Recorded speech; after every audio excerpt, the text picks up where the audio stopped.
warahmatullahi wabarakatuh. Pada hari ini kita bisa berkumpul. Perkenalkan, saya Sri Sutandi. Agenda hari ini program Kultur Booster minggu kedua bulan Oktober 2025 dengan pilar budaya ISG, judul topik pengelolaan lingkungan. Dalam SOP pengelolaan operasional lingkungan, yaitu bertujuan untuk memastikan bahwa unit kebun, regional office dan head office melakukan aktivitas pengelolaan lingkungan berjalan efektif dan untuk memastikan kebutuhan pelaksanaan operasional lingkungan sesuai standar berdasarkan SAP sesuai visi, misi, dan tata nilai organisasi untuk mendukung tercapainya sasaran organisasi dan meningkatkan daya saing PT Perkebunan Nusantara 1. Ruang lingkup di dalam SOP mendefinisikan aktivitas dan tanggung jawab dari manajer, asisten kepala bagian, kepala subbagian, dan staf region terkait. Pejabat terkait di head office meliputi seluruh langkah, cara, metode, dan tahapan-tahapan yang diperlukan untuk melakukan pekerjaan pengelolaan operasional lingkungan unit kebun atau pabrik, regional office, dan head office PTPN. Ada beberapa definisi. 1. Pemantauan dan pengukuran, yaitu kegiatan pemantauan dan pengukuran serta mengevaluasi atas karakteristik operasi yang menimbulkan dampak lingkungan. 2. Dampak lingkungan, yaitu setiap perubahan pada lingkungan apakah merugikan atau menguntungkan, seluruhnya atau sebagian yang dihasilkan oleh kegiatan produk atau jasa dari organisasi.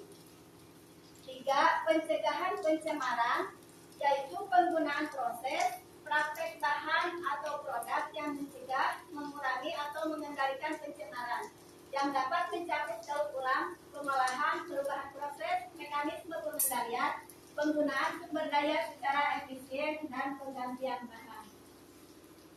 4. Air limbah adalah air sisa dari suatu hasil usaha dan atau kegiatan. 5. Air limbah domestik, yaitu air limbah yang berasal dari aktivitas hidup sehari-hari manusia yang berhubungan dengan pemakaian air. 6. Instalasi pengolahan air limbah atau IPAL, yaitu unit untuk pengolahan air limbah sehingga mutu air limbah memenuhi baku mutu yang ditetapkan sesuai peraturan perundangan dan persyaratan lingkungan yang berlaku. 7.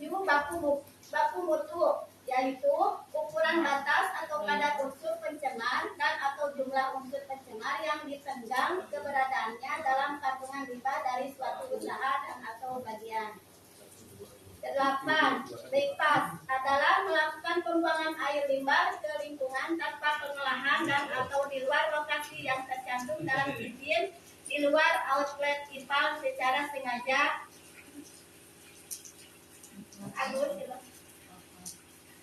9. Pengenceran adalah melakukan penambahan air secara sengaja pada kolam IPAL dalam pengelolaan pengelolaan limbah cair.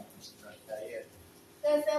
Larian atau run off adalah adanya kebocoran baik disengaja maupun tidak disengaja terhadap instalasi IPAL yang dapat mencemari lingkungan sekitar.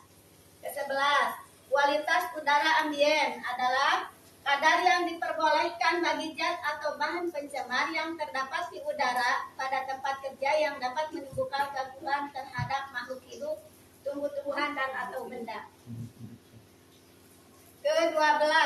Kualitas udara emisi adalah kadar yang diperbolehkan bagi zat atau bahan pencemar yang dikeluarkan dari sumber pencemar ke udara yang dapat mengakibatkan terlampauinya baku mutu udara ambien. 13. Kebisingan adalah bunyi yang tidak diinginkan dari usaha atau kegiatan dalam tingkat dan waktu tertentu yang dapat menimbulkan gangguan kesehatan manusia dan kenyamanan lingkungan. 14. Kebauan adalah bau yang tidak diinginkan dalam kadar dan waktu tertentu yang dapat mengganggu kesehatan manusia dan kenyamanan lingkungan. Ke-15, getaran adalah gerakan bolak-balik suatu massa melalui keadaan seimbang terhadap suatu titik acuan yang dapat mengganggu kesehatan manusia dan kenyamanan lingkungan. Ke-16, bahaya, berbahaya, dan beracun disingkat B3 adalah zat, energi, dan atau komponen lain yang karena sifat, konsentrasi, dan atau jumlahnya, baik secara langsung maupun tidak langsung, dapat mencemarkan dan atau merusak lingkungan hidup dan atau membahayakan lingkungan hidup, kesehatan, serta kelangsungan hidup manusia dan makhluk hidup lainnya. Ke-17, limbah adalah sisa suatu hasil usaha dan atau kegiatan. Ke-18, limbah bahan berbahaya dan beracun, disingkat limbah B3, adalah sisa suatu usaha dan atau kegiatan yang mengandung B3.